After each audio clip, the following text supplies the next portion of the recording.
Hey there, and welcome back to the channel. If you're constantly trying to make your still life photos perfectly symmetrical, perfectly polished, this might be exactly what's holding you back from creating some really cool images and extending your craft. Today, I want to talk to you about Wabi Sabi. Wabi Sabi, what it really means, how embracing imperfection can completely transform your still life photography. So, what exactly is Wabi Sabi? It's a Japanese aesthetic philosophy. Beauty is in imperfection. Transience, simplicity, natural aging. You don't have to dwell on the theory. You just have to sort of translate it to your photography. So perhaps, fresh flowers, slightly wilted, a chipped teacup, a rusted teapot, some tarnished silver, some ripped ribbons, creased linen, just a little bit of mess everywhere. Bruised or overripe fruit, aged surfaces.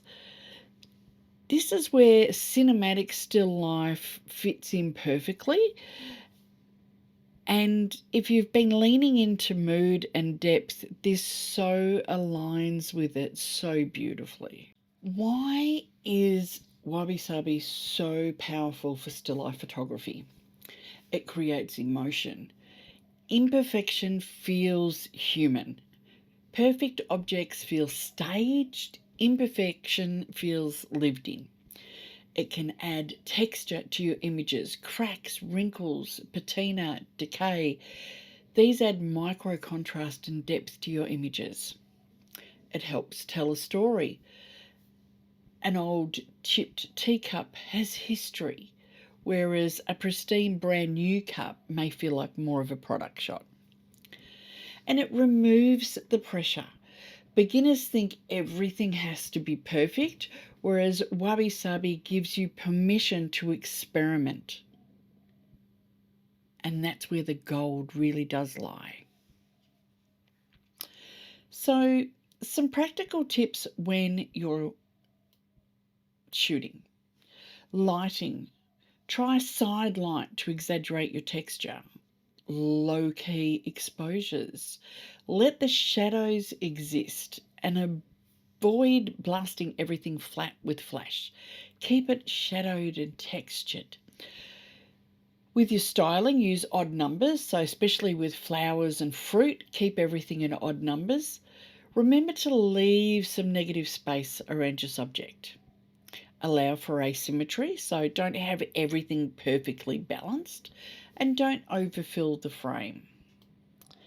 With colours, try soft muted tones, earthy palettes, desaturated greens or browns, creams, and avoid hyper-saturated colours unless you plan on having them intentionally controlled.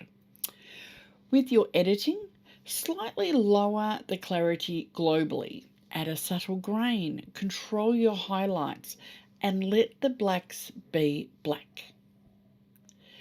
If you want to learn more about shooting this sort of thing, maybe check out one of my online classes. They're self-paced, you can do them in your own time and your own style.